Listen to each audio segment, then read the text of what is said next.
আসসালামু আলাইকুম বন্ধুরা। তো আজকে আমি একটা নতুন মজাদার রেসিপি নিয়ে এসেছি। তো আজকে রেসিপি হচ্ছে পালং শাকের কাবাব আর হচ্ছে মটন কাবাব, দুটো কাবাব একই সঙ্গে বানাবো আমি। তো আপনারা পালং শাকের কাবাব আগে কেউ বানিয়েছেন কি আমি জানি না, তো আমি যেভাবে বানাই ওটা আপনাদের সঙ্গে শেয়ার করব। তো আমার ছেলেকে খেতে দিয়েছি দেখুন।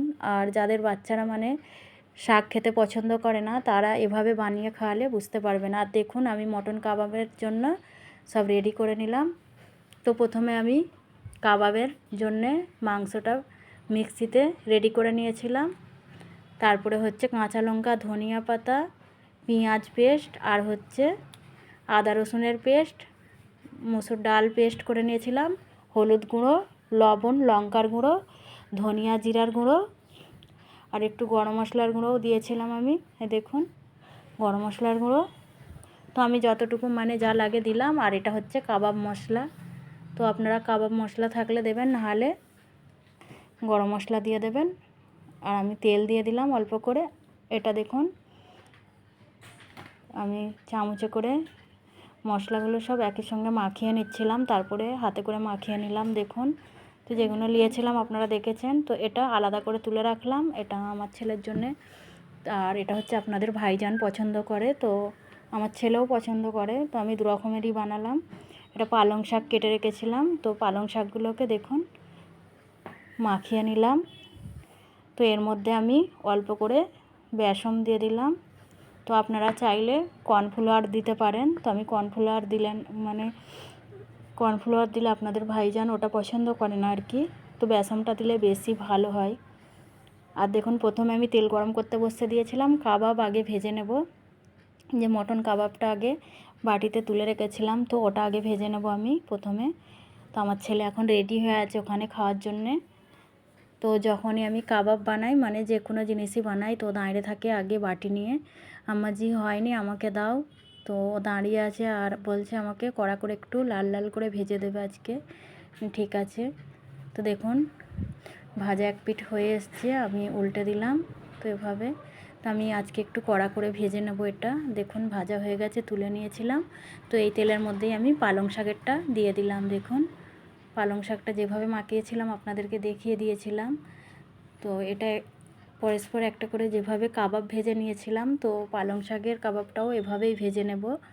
আর যাদের বাচ্চারা শাক খেতে পছন্দ করে না, তাদেরকে এভাবে খাওয়ালে তো ওরা বুঝতেও পারবে না।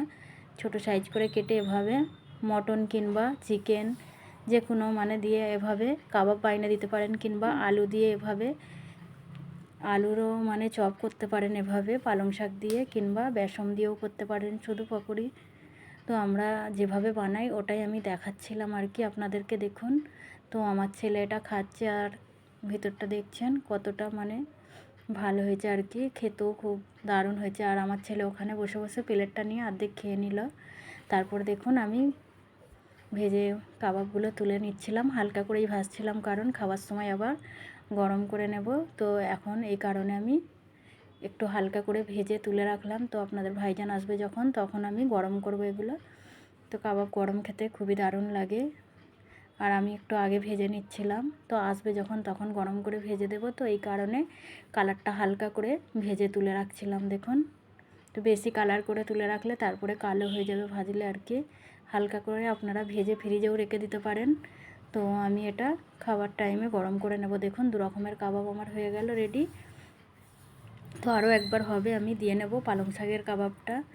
তো আপনারা পালং শাকের কাবাব কে কে আগে বানিয়েছেন আমাকে কমেন্ট করে জানাবেন। আর এটা খেতে কিন্তু দুর্দান্ত হয় পালং শাকের কাবাব। তো এটা আপনাদের ভাইজান মটন কাবাবের থেকেও বেশি পছন্দ করে পালং শাকের কাবাবটা। এভাবে বানালে এটা অসাধারণ খেতে হয় আর কি। তো আমি যেভাবে বানালাম আপনারাও বানাবেন, তারপরে আপনারাও খেয়ে বুঝতে পারবেন দারুণ হয়। এটা চিকেন দিয়েও করতে পারেন আপনারা। তো যারা চিকেন খান না, ডিম সিদ্ধ করে, তো যেভাবে আমি সব দিলাম আপনারা ওভাবে দিয়ে ডিম সিদ্ধ দিয়ে করতে পারেন। তো পরে আমি ডিম সিদ্ধ দিয়ে কিভাবে করি ওটা দেখাবো আপনাদেরকে। তো এখন মটন দিয়েই দেখালাম, চিকেন, মটন, ডিম তো সব দিয়েই হয় এটা। তো দেখুন আমি পরস্পর দিয়ে নিচ্ছিলাম এটা। আর যতটুকু আছে আমি সবগুলোই হালকা করে ভেজে নেব। আর এখন আমার ছেলে মেয়ের জন্যে কিছুটা আমি কড়া করে ভেজে নেব। তো এভাবে ভেজে ফ্রিজেও রেখে দিতে পারেন আপনারা। কিছু হবে না। দেখুন কমপ্লিট আমার। তো সব কটা দেওয়া হয়ে গেছে, উল্টে পাল্টে ভেজে নেব। দেখুন, তো এক পিঠ হয়ে গেলে আর একটা পিঠ উল্টে ভেজে নেব। দেখুন উল্টে দিলাম আবার। তো পরস্পর এভাবে ভেজে নিয়ে আর হালকা করে ভেজে নিয়ে আপনারা রেখে দিতে পারেন ফ্রিজে, যখন খেতে মন যাবে গরম করে খেতে পারেন। আর এইভাবে আমি ভেজে নেব, এগুলো কড়া করে এটা ভেজে নেব। আর তারপরে দেখুন ভাজার পরে আমার ছেলেকে খেতে দিয়েছিলাম, তো আমার ছেলে খাচ্ছে। আজকের ভিডিও এখানেই শেষ করলাম।